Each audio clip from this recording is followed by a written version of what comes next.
¿Cómo se puede analizar y responder desde el paradigma de la geopolítica crítica las decisiones de los Estados-nación con el escenario actual derivado de la pandemia global COVID-19? Para poder responder esta pregunta, en primer lugar necesitamos tener una noción o una idea de lo que la geopolítica crítica es. La geopolítica crítica repiensa las teorías y conceptos de la geopolítica clásica, como lo son el estatocentrismo, los modelos estáticos, el sentido racionalista, entre otros. Tiene una diversidad de autores multidisciplinarios que describen desde diferentes perspectivas teóricas y ramas del saber. Diversidad de posturas, desde reformistas hasta las más radicales. No tiene aspiraciones de conformar una ciencia ni leyes universales únicas. Aborda nuevos temas que replantean la realidad social como una construcción subjetiva. Ahora bien, respondiendo a esta pregunta desde la perspectiva de la geopolítica crítica, nos es claro que esta rama de las ciencias sociales tiene como base que no todo tiene que ser desde un método científico único, ya que uno de los puntos importantes que conforman esta rama de las ciencias sociales es que tanto el Estado como el espacio y de la misma manera el poder son cambiantes. Entonces, se puede analizar que desde esta perspectiva, los estados han estado tomando las medidas necesarias que sus líderes creen mejor para la población, pero eso no quiere decir que sean correctas todas. Un ejemplo es Estados Unidos. Desde que se anunció esta nueva pandemia, dejó entrar a todos sus habitantes natales a su país sin revisión alguna de su estado de salud. La consecuencia fue que, en la actualidad, ocupa el lugar número 1 en cantidad de personas contagiadas. Hasta el momento ya tiene más rango de contagio, superando a China, que fue el país de origen del virus. La política ha sido una de las disciplinas integradoras de las diferentes dimensiones de las ciencias geográficas, que más ha servido a la política para la toma de decisiones estatales en materia de política exterior e interna. En dicho contexto, su desarrollo, tanto en sus vertientes Europa, la geopolítica crítica organiza el estudio de las relaciones espaciales bajo las formas de 3 geopolíticas, subsidiarias y complementarias entre sí. Aunque no exentas de contradicciones, la geopolítica estudia al Estado en función de su política exterior. Alemania, uno de los pilares del proyecto nacionalista, fue el estudio, la interpretación y la aplicación de la geopolítica, convertida en doctrina de dominación. Desde entonces, la geopolítica se confundió con su versión nazi, imprimiéndole el sello de culpabilidad que hasta la fecha tiene. Ese es el estigma que debe eliminarse del estudio de la geopolítica, si bien es que pretendemos abordar con precisión la evolución del concepto y su contenido.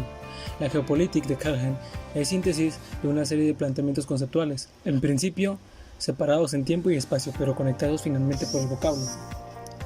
México tiene únicamente 2 pioneros mexicanos, ambos profesores universitarios, que reflexionaron y escribieron sobre la geopolítica, el geógrafo Jorge Escoto y el ingeniero antropólogo Alberto Ramos. El primero de ellos es el cenit de la guerra, y el segundo en momentos en que la contienda geopolítica entre las grandes potencias preparaba el camino hacia una guerra nuclear. En ese contexto, México quedó encerrado en la órbita de los intereses del coloso occidental, que además de su proyecto de dominación mundial, es su vecino en términos geográficos.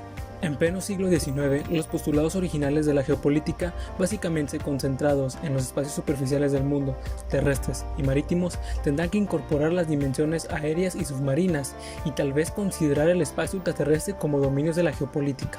Sin embargo, con los elementos básicos desarrollados por los autores clásicos de la geopolítica, hoy podemos comprender el mundo dinamizado por una confrontación entre escuelas geopolíticas, sobre todo de las potencias globales, que proyectan sus intereses sobre todos los espacios geográficos del planeta.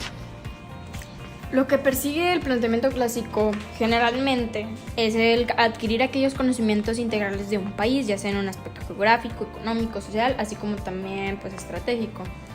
Este busca guiar una situación política para así permitir que los fenómenos políticos, tanto a un nivel ya sea nacional o internacional, se aporten a un panorama sobre el cual se vincule una noción clásica, como en este caso estamos hablando de la geopolítica crítica, en una teoría totalmente realista de estudios internacionales, para así identificar el Estado como principal unidad de análisis, y así va tomando una postura de un razonamiento geopolítico para efectuar sobre base de una estructura. En este caso, el Estado permite que ya sea por medio de una lucha, de un desarrollo o supervivencia del Estado con una visión totalmente crítica de la geopolítica. El pensamiento clásico, en este caso, no es solo absoluto, sino también lo es limitado, principalmente a la hora de que queremos concebir una unidad de análisis. Si bien es cierto, también el Estado es relevante, pero pues de la perspectiva de la geopolítica crítica, no se interpreta como un todo absoluto, sino como homogéneo en un ámbito pues internacional.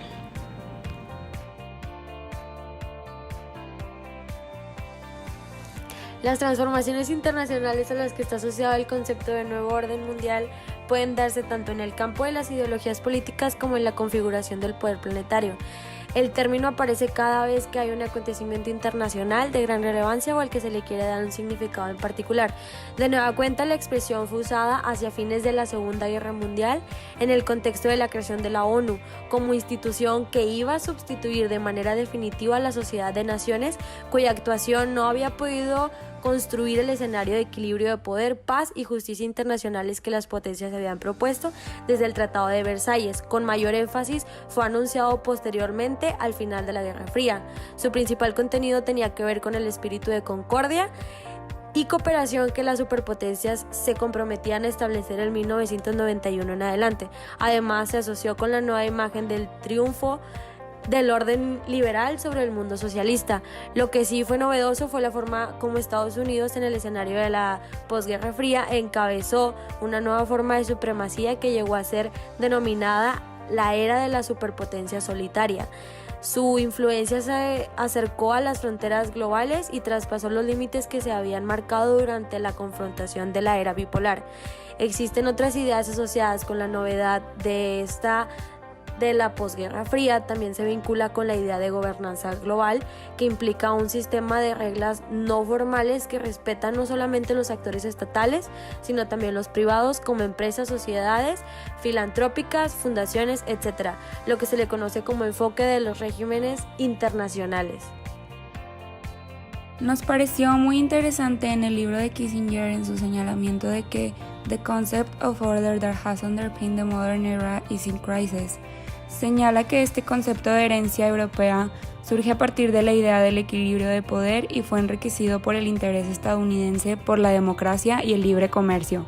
Hay otros elementos que ponen en entredicho la vigencia de este término, por ejemplo, la confrontación entre el sistema económico de carácter global con la estructura política mundial basada en el Estado-nación y las interrelaciones que se dan entre estas unidades de poder, que se expresa en la paradoja entre la prosperidad internacional, que depende en una buena medida del éxito de la globalización, y la reacción política que conspira en contra de esa misma.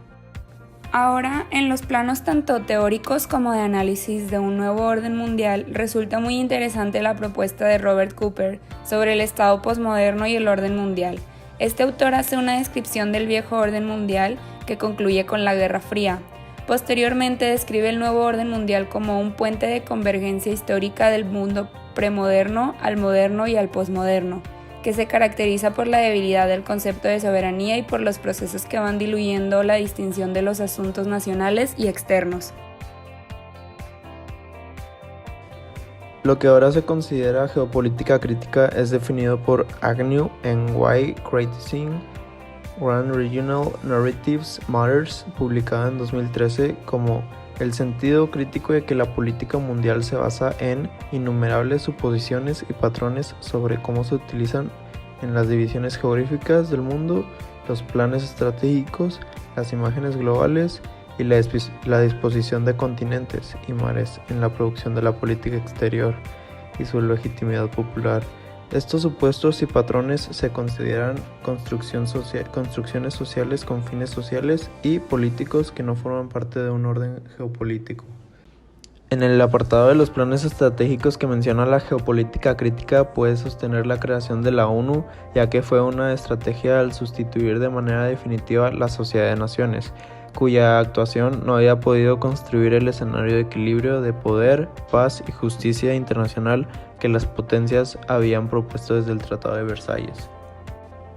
Por otro lado, en el apartado de imágenes globales que menciona la geopolítica crítica, puede sostener la nueva imagen del triunfo del orden liberal sobre el mundo socialista, el cual fue novedoso la forma en cómo Estados Unidos, en el escenario de la posguerra fría, encabezó una nueva forma de supremacía que llegó a ser denominada la era de la superpotencia solitaria.